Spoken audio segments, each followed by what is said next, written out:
کیا آپ حبقوق کی کتاب کا خلاصہ پیش کر سکتے ہیں؟ حبقوق کی ساری کتاب کس چیز کے بارے میں ہے؟ حبقوق کی کتاب مصنف حبقوق پہلا باب پہلی آیت بیان کرتی ہے۔ حبقوق کی کتاب کا مصنف خود حبقوق نبی ہی تھا۔ سنِ تحریر حبقوق کی کتاب غالباً 610 قبل از مسیح اور 605 قبل از مسیح کے درمیانی عرصہ میں لکھی گئی تھی۔ تحریر کا مقصد حبقوق نبی یہودا کے گناہوں کا اعلان کرتا ہے اور اس کے ساتھ ہی وہ اس بات سے رنجیدہ بھی ہوتا ہے کہ خدا کے چنے ہوئے لوگوں کی عدالت ان سے بھی زیادہ برے بدکار لوگوں کے وسیلہ سے ہوگی۔ حبقوق خدا کی حکمت، حاکمیت، نجات پر مسلسل طور پر ایمان رکھنے کے حوالے سے سوالات کرتا ہے اور خدا اس کے سوالات کے جوابات دیتا ہے۔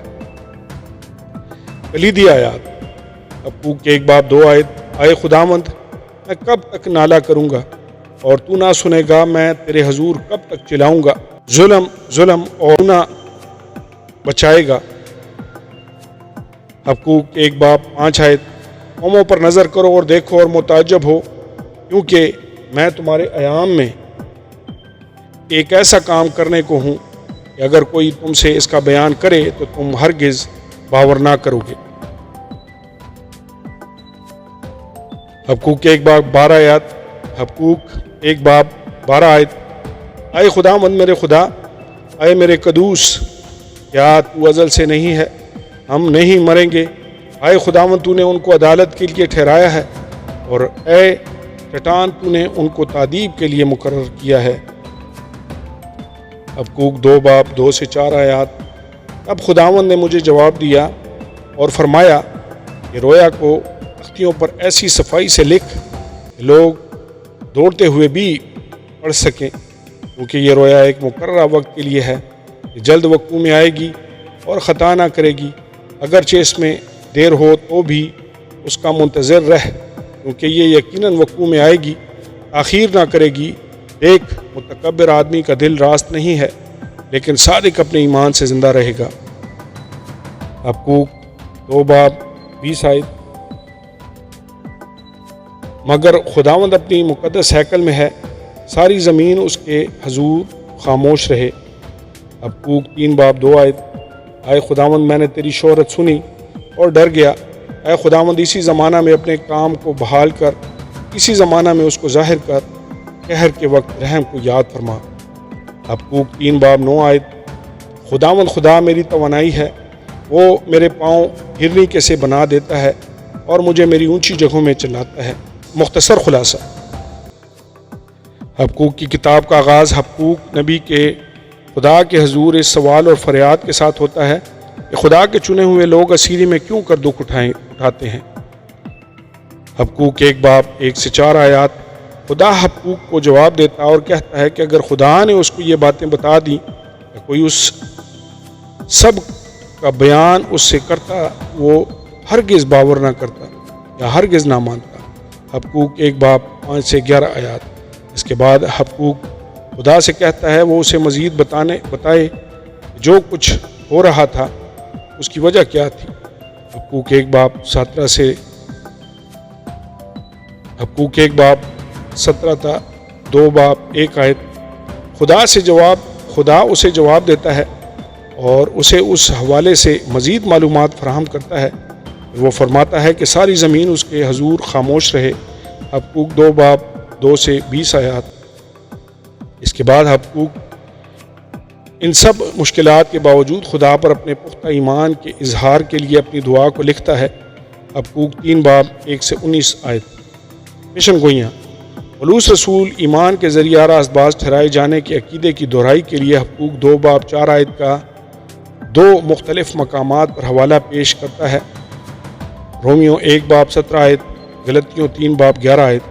وہ ایمان جو خدا کی طرف سے خاص تحفہ ہے اور مسیح کے وسیلہ سے ہمیں میسر ہے، ایک طرف تو وہ ہمارا ایسا ایمان ہے جو ہمیں بچاتا ہے، افسیوں 2 باب 8 سے 9 آیت، اور دوسری طرف یہ ہمارا ایمان ہی ہے جو ہمیں ہماری ساری زندگی میں قائم بھی رکھتا ہے۔ ہم اپنے ایمان کے وسیلہ سے اپنی زندگی حاصل کرتے ہیں اور اسی ایمان کے وسیلہ سے اپنی مسیح زندگی بھی گزارتے ہیں۔ حقوق کی اس آیت کے آغاز میں متکبر آدمی کا ذکر ہے جس کا دل راست نہیں اور جس کے ارادے نیک نہیں۔ ایسے آدمی کے برعکس ہم لوگ ایمان کے وسیلہ سے مکمل طور پر راست باز ٹھہرائے گئے ہیں، کیونکہ یسوع مسیح نے ہمارے گناہ اپنے اوپر لے کر ہمیں کامل راست بازی عطا کی ہے، 2 کرنتھیوں 5:21 آیت، اور ہمیں ایمان میں جینے کے قابل بنایا ہے۔ عملی اطلاق۔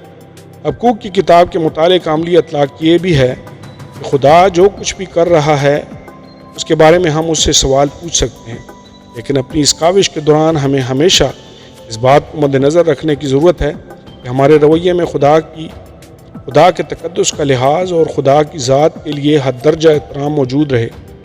بہت دفعہ ایسے وقت پر جب ہمیں کسی مصیبت میں خاص مدت تک ڈال دیا جائے یا پھر ہم دیکھیں کہ ہمارا دشمن تو خوشحالی کی طرف جا رہا ہے، جب ہم اپنی زندگی کا ہر لمحہ بڑی مشکل کے ساتھ گزار رہے ہیں تو ہمیں سمجھ نہیں آتا کہ اصل میں ہو کیا رہا ہے۔ حقوق کی کتاب ہمارے لیے اس بات کی بار بار تصدیق کرتی ہے کہ ہمارا خدا حاکم کل اور قادر مطلق ہے اور ہر ایک چیز پر اس کو مکمل اختیار حاصل ہے۔ ہمیں ایسے وقت میں بالکل خاموش ہو کر یہ دیکھنے کی ضرورت ہے کہ ہمارا خدا کام کر رہا ہے۔ ہمارا خدا وہی سب کچھ ہے جو ہونے کا وہ دعویٰ کرتا ہے، اور وہ اپنے وعدے کو ہمیشہ ہی پورا کرتا ہے۔ وہ ناراض کو سخت سزا دے گا۔ جس وقت ہم یہ نہیں دیکھ پاتے تب بھی وہ کائنات کے تخت پر براجماع ہے۔ ہمیں اس بات پر ہمیشہ ہی اپنی نظر کو مرکوز رکھنے کی ضرورت ہے۔ خداوند خدا میری توانائی ہے، وہ میرے پاؤں ہرنی کیسے بنا دیتا ہے اور مجھے میری اونچی جگہوں میں چلاتا ہے۔ حقوق 3:19 آیت۔ ہمیں اونچی جگہوں پر چلانے سے مراد یہ ہے کہ وہ ہمیں اپنے ساتھ خاص مقامات پر لے جاتا اور دنیا میں علیحدہ کرتا ہے۔ بہت دفعہ اس مقام پر لے جا کر جانے والا راستہ مشکلات اور تکالیف میں سے ہو کر گزرتا ہے، لیکن اگر ہم خدا میں قائم رہتے اور اس پر اپنا ایمان رکھتے ہیں، ہم اس راستے پر سے گزر کر اسی مقام پر پہنچتے ہیں جہاں پر وہ ہمیں لے کر جانا چاہتا ہے۔ آمین اور آمین۔